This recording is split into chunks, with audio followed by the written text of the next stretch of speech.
Good morning friends. मैं doctor VK Mishra from gastro liver hospital Swaroopnagar Kanpur. At the outset एक request, ये scientific deliberation है। मैं आपसे रिक्वेस्ट करूंगा इस चैनल को सब्सक्राइब करें और इस वीडियो को शेयर करें। आज मैं बात करूंगा कोरोना वायरस के इस एस्पेक्ट के बारे में कि कोरोना आपको कहां कहां कैसे कैसे धोखा दे सकता है, ये कैसे कैसे मैस्करेड कर सकता है और कैसे आपको बेवकूफ बना सकता है। नाउ सबसे पहले देखिए कि आप डेज को प्रॉपरली काउंट करके देखिए, इन द सेंस कि जो डे 1 है या जो सबसे पहला दिन है जो कोरोना वायरस के इन्फेक्शन का, उसमें आपको सिर्फ हल्की सी सर्दी होगी, आपकी नाक ऐसा लगेगी कि थोड़ी सी स्टफी है, हल्की सी आपका जो थ्रोट है उसमें इरिटेशन होगा, हल्की सी नाक बहेगी। अगर आप ध्यान से देखें तो ये बिल्कुल ऐसा लगेगा जैसे सामान्यतः जुकाम हो जाता है। आप ध्यान से देखिए कि पहले दिन बुखार नहीं आता, ये एकदम मिसकंसेप्ट है कि फर्स्ट डे फीवर आता है। बाय एंड लार्ज 99 डिग्री जो फीवर है वो आपको थर्ड डे आता है। ये थर्ड डे है जिसमें आपको 99 डिग्री के आसपास फीवर आता है। वास्तव में जो फीवर है आपको चौथे दिन थोड़ा सा तेज दिखाई देता है, which is around 100 degree Fahrenheit. जो 5वें से 10वें दिन का पीरियड है कोरोना के पूरे इंफेक्शन में, is suppose to be the most important. 5वें दिन से लगा के 10वें दिन तक का, क्योंकि जो भी प्रॉब्लम स्टार्ट अगर होनी है तो इसी 5वें दिन से 10वें दिन के बीच में स्टार्ट होती है। तो डे 1 को पहचानिए। डे 1 फीवर का दिन नहीं है। डे 1 वो है जब आपकी नाक बहना चालू हुई, जब आप गले में सरसराहट महसूस हुई या आपको लगा कि नाक में स्टफीनेस है, that is day 1। Most commonly हम जो मिस्टेक कमिट करते हैं कि हम डे 1 उसे मानते हैं जिस दिन मुझे बुखार दिखाई दिया। बुखार बाई एंड लार्ज या तो थर्ड डे दिखेगा या आपको फोर्थ डे दिखेगा। तो इसलिए पहले दिन को आपको पहचानने की जरूरत है। जो पूरी की पूरी इलनेस है कोरोना की, इसमें जो डे 6 है is suppose to be turning point. अगर 6वें दिन आपकी तबीयत सुधरना चालू हुई तो बाय एंड लार्ज ऐसा माना जाता है कि अगले 2 से 3 दिन में आप बिल्कुल ठीक हो जाएंगे। और अगर 6वें दिन आपकी तबीयत नहीं सुधरती है और गिरती चली जाती है तो इट इज क्वाइट पॉसिबल कि आपको कॉम्प्लिकेशंस डेवलप हो जाएं। नंबर 11 जो हम धोखा खाते हैं वो है कि रिस्क में कौन है, मैं रिस्क में हूं कि नहीं हूं। अगर साइंटिफिकली देखें आज की तारीख में तो हर आदमी रिस्क में है। ओल्ड एज के जो लोग हैं वो रिस्क में हैं। जो लोग जिन्हें डायबिटीज है, हाई ब्लड प्रेशर है, हार्ट डिजीज है, सीओपीडी है, क्रॉनिक रीनल फेलियर है, वो सब रिस्क में हैं। लेकिन जो सीडेंटरी लाइफस्टाइल है, एक्सरसाइज नहीं करते हैं, ओबेसिटी है, वो सब रिस्क में है। लेकिन आज की तारीख में with new variants, with mutations, कोई ऐसी एज इम्यून नहीं है जिसमें यह कहा जाए कि नहीं ये आप इसकी रिस्क में नहीं है। तो एज जहां तक सवाल है, रिस्क में हर आदमी है। नाउ 12वां जो धोखा है कि अगर मुझे कोविड हो चुका ऑलरेडी तो अब मुझे कोई प्रॉब्लम नहीं है या अब मुझे कोई प्रॉब्लम नहीं होगी। यह सच्चाई नहीं है। यह इस पर डिपेंड करता है कि आपको जो कोविड का इंफेक्शन हुआ या कोरोना का इंफेक्शन हुआ वो कितना सीवियर था, वो जो आपको लंग में जो डैमेज हुआ उसका एक्सटेंट कितना था, कि आपको कितने प्रतिशत लंग आपका इन्फिल्ट्रेट हो गया था, डैमेज हो गया था। आपका जो लंग डैमेज है वो कितने दिन तक परसिस्ट किया, क्या आपको वेंटिलेटर की जरूरत पड़ी, क्या आपका जो लंग है उसकी या फेफड़ा है उसके अंदर निमोनिया डेवलप हुआ, और निमोनिया के अलावा क्या आपके फेफड़े में एक सेकेंडरी जो इंफेक्शन है वो डेवलप हुआ। तो अगर आप ध्यान से देखें तो सीवियरिटी कैसी थी लंग के इन्वॉल्वमेंट की, कितना एक्सटेंट था, कितने दिन तक रहा, और सेकेंडरी सेप्सिस रही। तो ये बहुत सारे फैक्टर वास्तव में डिटरमाइन करते हैं। साइंस ऐसा मानती है कि अगर आपको निमोनिया डेवलप हुआ, अगर आपको वेंटिलेटरी सपोर्ट की जरूरत पड़ी, अगर आपको सेप्सिस हुई, इन आपको आईसीयू का रिक्वायरमेंट ज्यादा रहा, इसका मतलब यह है कि आपका लंग ज्यादा डैमेज हुआ। अगर आपका फेफड़ा ज्यादा डैमेज हुआ तो रिकवरी के बावजूद भी आपको पोस्ट कोविड लंग फाइब्रोसिस होने का डर हो जाता है। तो आप ठीक भी हो जाते हैं, उसके बावजूद भी आपको ऑक्सीजन का रिक्वायरमेंट रहता है। यह एक धोखा है जो हम कोविड के बारे में खाते हैं। नो 14वां जो धोखा है जो हम खाते हैं, दैट कि everybody improves in the home isolation, कि हम अगर होम आइसोलेशन में हैं तो हम बिल्कुल ठीक हो जाएंगे। Not necessary.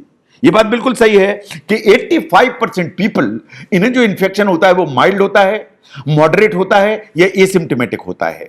ये जो माइल्ड मॉडरेट एसिम्प्टोमेटिक हैं ये होम आइसोलेशन में रहेंगे, ये over a period of time धीरे धीरे ठीक हो जाएंगे। साइंस ऐसा मानती है कि 7 से 10 दिन में ये वास्तव में विदाउट एनी प्रॉब्लम इंप्रूव हो जाएंगे। और जो ये लोग हैं इन्हें क्या चाहिए, इनको जो है ना सिर्फ सिम्प्टोमेटिक मेडिसिन चाहिए, अच्छा न्यूट्रिशन चाहिए, गुड हाइड्रेशन चाहिए, प्लेंटी ऑफ रेस्ट चाहिए और एक केयरफुल आई चाहिए to watch for the symptomatology. But everybody does not improve in home isolation. 15% लोग ऐसे हैं जो होम आइसोलेशन में वर्सन कर जाते हैं। अगर ये जो टर्निंग पॉइंट है साइंटिफिकली इज डे 6 पर या तो आप इंप्रूव होना चालू हो जाते हैं या आप वर्सन होना चालू हो जाते हैं। साइंस ऐसा मानती है कि 6वें दिन के बाद ही इम्यून डिसरेगुलेशन चालू होता है। इन साइटोकाइंस जो ना आपके सर्कुलेशन में आने लगते हैं, जो पूरी की पूरी प्रॉब्लम क्रिएट करते हैं। एंड वास्तव में 15 से 20% लोग ऐसे होते हैं जिस इस कॉम्प्लिकेशन में फंस जाते हैं और जिन्हें हॉस्पिटल की जरूरत पड़ती है। नाउ जो 15वां धोखा जो सबसे ज्यादा हम खाते हैं उसको समझिए कि oxygen is the only treatment. Oxygen मेरे पास में, अब मुझे कोई डर नहीं है। यह बिल्कुल भी सही नहीं है, यह बिल्कुल भी सही नहीं है। ऑक्सीजन सिर्फ इतना काम करती है कि आपके सैचुरेशन को बढ़ाने की कोशिश करती है। It is just for symptomatic relief, it is just for maintaining your saturation. आपको समझने की जरूरत है कि आपकी ऑक्सीजन कम हुई क्यों, ऐसी क्या अंडरलाइंग प्रॉब्लम खड़ी हो गई लंग में। उसमें निमोनिया डेवलप हो गया है, उसमें इन्फिल्ट्रेशन डेवलप हो गया है, उसमें सेकेंडरी सेप्सिस डेवलप हो गई है, जो लंग में बेसिक प्रॉब्लम खड़ी हो गई है, जिसके चलते ऑक्सीजन सैचुरेशन आपका नीचे की तरफ जा रहा है। जब तक उसे आप एड्रेस नहीं करेंगे, उसे आप ठीक नहीं कराएंगे, ऑक्सीजन का जो सैचुरेशन है आप कितने ही सिलेंडर लगाते चले जाएं, ये लगातार मेंटेन नहीं रहेगा। इस सच्चाई को आपको समझने की जरूरत है।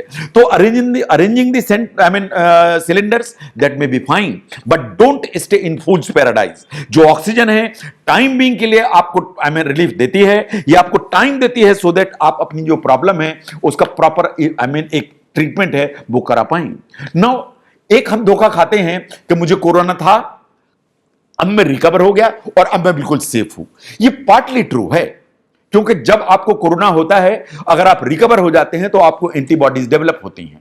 ये वास्तव में प्रोटेक्टिव एंटीबॉडीज होती हैं। लेकिन साइंस अभी ये नहीं जानती है कि ये जो एंटीबॉडीज हैं कितने दिन तक रहेंगी और कब तक आप प्रोटेक्टेड रहेंगे।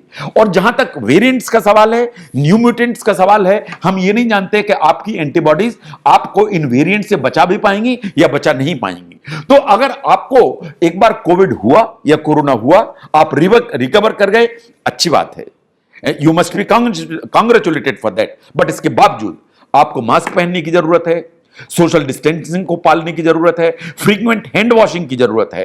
एंड वैक्सीन अवेलेबल है तो वैक्सीन को लगाने की जरूरत है, क्योंकि जो री इन्फेक्शन इज ए रियलिटी। ऐसा नहीं है कि एक बार हो गया तो दोबारा नहीं होगा, री इन्फेक्शन होते हैं। इनफैक्ट मल्टीपल री इन्फेक्शन जो है they are actually reported, and with new mutants and variants आपको reinfection is always a possibility. No एक और हमें धोखा होता है कि हमें तो सांस में कोई दिक्कत नहीं है, खांसी की कोई प्रॉब्लम ही नहीं है, हमें कोई ऐसे गले में दिक्कत ही नहीं है, तो ये कोरोना हो नहीं सकता। आप समझते हैं कि रेस्पिरेटरी सिम्टम्स ही कोरोना में आते हैं, यह सच्चाई नहीं है। ये बात बिल्कुल सही है कि अपर रेस्पिरेटरी सिम्टम या लंग के जो सिम्टम हैं they are the dominant symptoms जो कोरोना वायरस में आते हैं। बट विथ न्यू वेरिएंट्स जो सिम्टम्स हैं उनकी जो रेंज है वो पूरी बदलती चली जा रही है एंड बढ़ती चली जा रही है। ये नौशिया वॉमिटिंग के साथ आ सकता है, ये लूज मोशन के साथ आ सकता है, ये लीवर में डैमेज के चलते आ सकता है, ये डिरेंज लीवर फंक्शन टेस्ट के चलते आ सकता है, ये आंख में कंजंक्टिवाइटिस के चलते आ सकता है।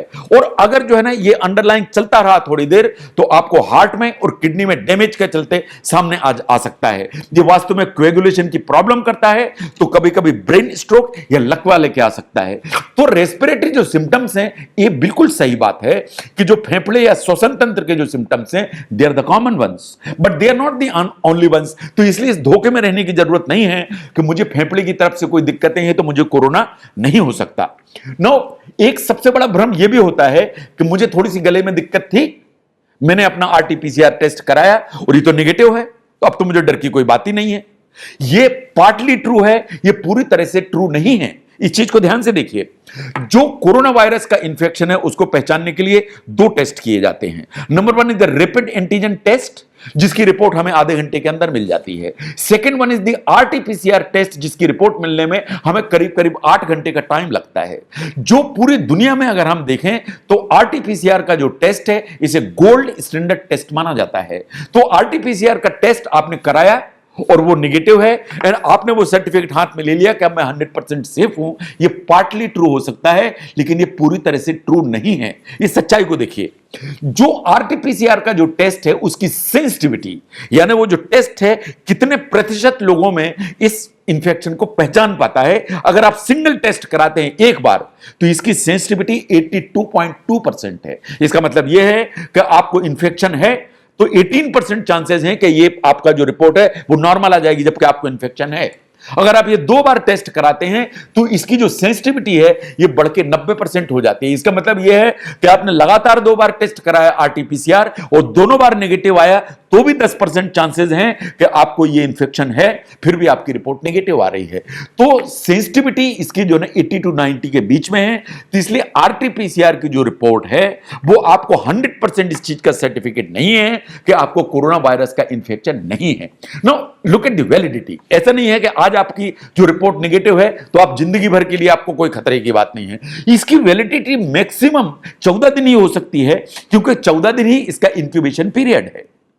14 दिन इंक्यूबेशन पीरियड, तो इसकी वैलिडिटी उससे ज्यादा नहीं हो सकती है। इसका मतलब यह नहीं है कि आज आप अगर नेगेटिव हैं तो आप जो है ना 15 दिन बाद पॉजिटिव नहीं हो सकते। जहां तक एयरलाइन या एयर ट्रेवल का सवाल है, वो आरटीपीसीआर की जो रिपोर्ट मांगती हैं वो 72 घंटे के अंदर रिपोर्ट मांगती हैं कि 72 आवर्स के अंदर की आपकी आरटीपीसीआर की नेगेटिव रिपोर्ट होना चाहिए।